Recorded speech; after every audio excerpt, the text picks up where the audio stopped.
ये गोटे black pamphlet नहीं ताको क्लीन करके काटी देछि तेथरे लूण ऐड कली एबे लेंबू को दुई साइड रे ऐड कर दोछि बे जिंजर गार्लिक पेस्ट को तो ऐड कर देली एटी किछि सोरिष तेल नेछि ते दही लंका गुंड देकी ताको भल से मिक्स कर दबा जीरा गुंड टिके पकेली ब्लैक पेपर गुंड टिके पकेली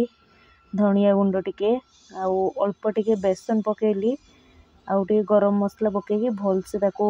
मिक्स करिकी एबे से माछो देहरे लगेबा दिगरी पूरा भल से तार जो कट मारथिले सेतरे पुरे देबे एबे एयर फ्रायर तार गोटे बैग नहीं जाइए से ऑयल स्प्रे करदेली देन माछटी को ऐड करिकी से देखु यहीटा को फिश मूड भी अच्छी गोटे फिश मूड रे पकेली 20 मिनिट रु 25 मिनिट से देखो 20 मिनिट देखेला केते डिग्री टेम्परेचर 180 डिग्री टेम्परेचर रे 20 मिनिट पे बसैली देखंतु कत सुंदर हो गला देखंतु पूरा पूरी माछो एबे पूरा भल से भी हो जाइए एबे गोटे प्लेट को ताको काढ़ी दबा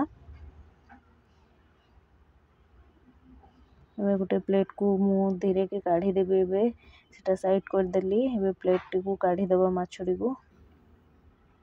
एबे माछड़ी को मु प्लेट को काढ़ी दउची एबे देखंतु एबे प्याज काटी की रखली छोट छोट करके ताको साइड रे रखी दउची प्याज गुड़ी को रख देली साइड रे एथिरे किछि लूण मिसेबा एवं लेंबू को सेथिरे चिपुड़ी देबा से प्याज सहित ता देकी माछो भजाटा खाइबा पई बहुत ही टेस्टी लगी थाए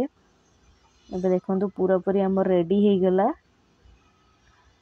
माछो ब्लैक पाम्पलेट फ्राई